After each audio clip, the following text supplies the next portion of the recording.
So let's talk about the Sony Spider-Man universe, because I need to just get some stuff off my chest about it. And this is kind of going to be a bit of a rant video, but also my opinion on how they can fix things. And I know they'll never see it, but it's whatever. And if you got a difference of opinion, please be nice about it. But yeah, let's get into it. First off, the first Venom movie wasn't terrible. It was decent. Wasn't great, but it was decent. Venom 2, on the other hand, well, my opinion on that's a lot different. Was not a fan of it. Wasn't enough carnage for a movie called Let There Be Carnage. Now, everyone's saving grace for that movie seemed to be the post-credits scenes. As we all know, because when I saw that movie, the theater was hype when they saw Venom see the screen and you see Tom Holland Spider-Man. And you're like, oh, they're finally going to fight. Nope. Venom just shows up, leaves a piece of Venom in the Marvel universe, and then returns to his universe, where he'll probably take on Toxin in the next movie. And then you have Morbius, the biggest joke of the internet for freaking years that wouldn't leave me alone. Well, they introduced Vulture at the end of that movie. Now, Morbius wasn't a great movie because of the writing, but the whole Vulture thing makes no sense. They expect people to be excited, like, oh, the Sinister Six, oh my gosh. But what's the point? What's the point of the Sinister Six if you're not going to have Spider-Man? What's their reason? And by the way, why does Morbius care? He doesn't even seem to know Spider-Man. I mean, is Spider-Man supposed to be Andrew Garfield in this universe? Or is it like they're going to bring Tom Holland into the universe? Like, what exactly, where are they headed with this? And then you have the problem with Kraven, which they're fixing to introduce that movie where Kraven's an anti-hero. Now, I'm not big on that idea, but maybe it'll work. But Sony's track record doesn't look that great. And then you have Madam Web, which that movie, I don't know what it's about. I've heard multiple reports. I've heard Ben Parker's in it, Mary Parker's in it. They're trying to protect an unborn Peter Parker. I don't know how true that is. But all I know is there's a bunch more Sony movies apparently on the way, going from Silk to Black Cat to Night Watcher, which not many people are going to know Night Watcher. And after a while, nostalgia is just going to wear off. And it's not going to work anymore. And then you have these movies that recently got announced, like El Morado, and then freaking Hypno Hustler, who I've never even heard of. I'm surprised they're even making this a movie. But what I don't understand when it comes to Sony is they've been given a goldmine of some of comics' best villains. There are two heroes who have the best villains in comics, and that is Batman and Spider-Man. And when it comes to Spider-Man villains, there is this goldmine of untapped potential that you can use. But to do that, you have to know how to utilize those villains. And it seems like Sony doesn't really know what to do with them. They want to do a Sinister Six, but they have no Spider-Man. They want to make one-off villain movies, but they're villains nobody's heard of. And you know what? I respect it, giving other villains spotlight, but you need to build a freaking universe before you even try that. They're moving like the DCEU did, where you make one decent movie, right? You got Man of Steel, Batman vs. Superman comes out. It was semi-decent, but you rushed way to Justice League way too quick, which it just feels like that's what Sony is doing, is they're trying to rush as quick as they can Sinister Six. They have no Spider-Man. They have no idea where this is going. And I don't know where it's going either. The only thing I could think of is just give them ideas of what they can do. Because if they're not allowed to use Spider-Man, there are plenty of other characters they can use. Like, if you want, you can use Miles Morales. Hell, use Ben Reilly. He doesn't get any spotlight anymore. In comics, they've been jacking him up for years. Or you could use Kane. People love Kane. It's a great opportunity to introduce replacements for Spider-Man. And I think their best course of action is not to make some heroic Sinister Six. I think their best course of action would probably be to follow the 90s storyline that followed back in Spider-Man. Have an older Peter be like, I guess, in that universe, but he retired with Mary Jane and had kids and lived off and got the happy ending all freaking comic book fans want, but will never get because Marvel seems to think Spider-Man's better off without MJ, but I'm not getting to that. That's a whole nother video for a whole nother day. But the point I'm saying is, you can't do Sinister Six as heroes. I mean, you can, but it's not going to be great. There are hundreds of people you could use to replace Spider-Man in this universe. You could use Jessica Drew as Spider-Woman, or you could do Madam Web. I don't know if that's maybe what they're doing, but I guess go for it.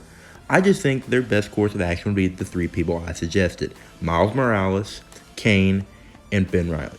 However, if they are truly set on trying to do a heroic Sinister Six, their best option, I think their only good option to work for this, would be if they did Superior Spider-Man.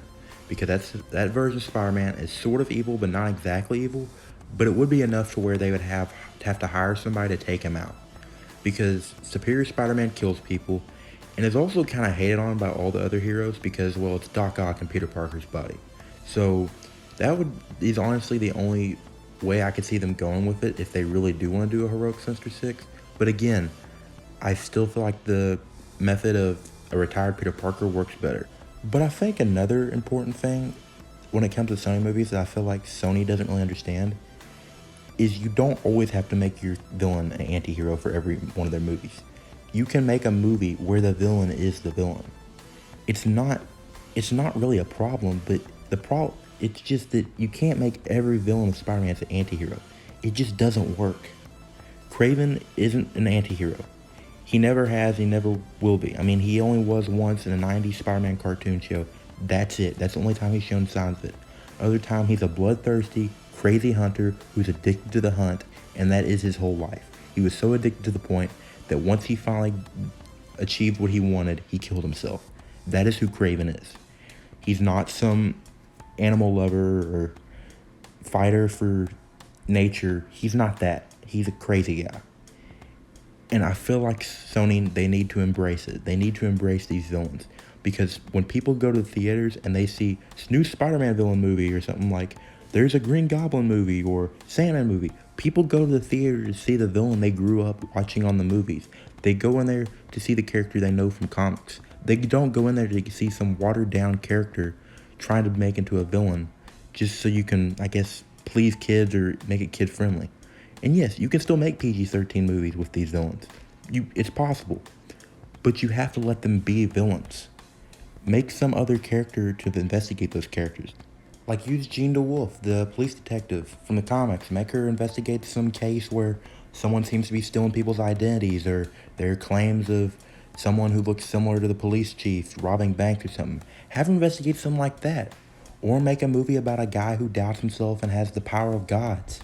Make an Electro movie, there you go. Or make a movie about a deformed science experiment running through the streets of New York, but working for the mob who's stealing from banks, and have like the Scarlet Spider investigating it, or Kane investigating it. Or have Kane investing in the Electro movie.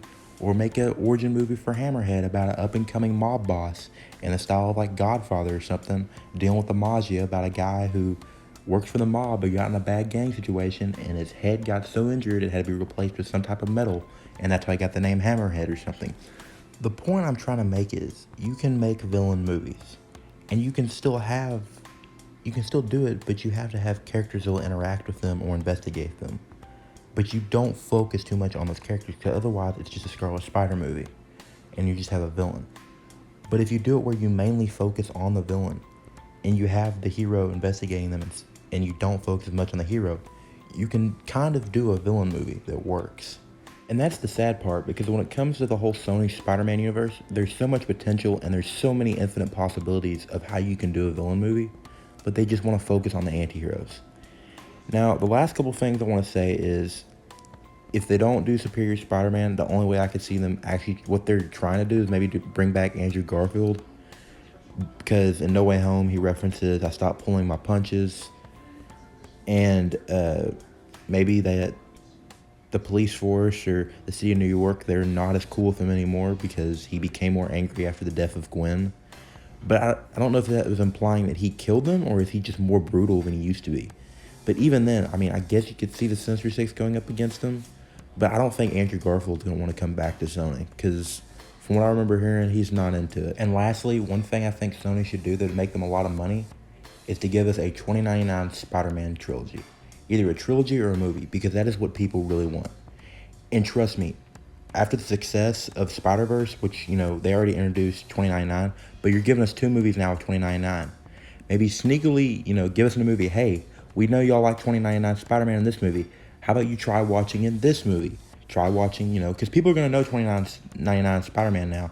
So now you can do a movie about him. And the fans and the people want that. They like his character and they want him as a movie.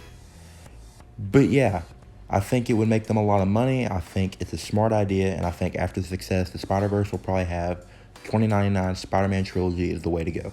But yeah, if you guys did enjoy the video, please leave a like, comment, and subscribe, or give your thoughts below about, you know, what the state of Sony is going to be in the future. And I'll see you guys in the next one.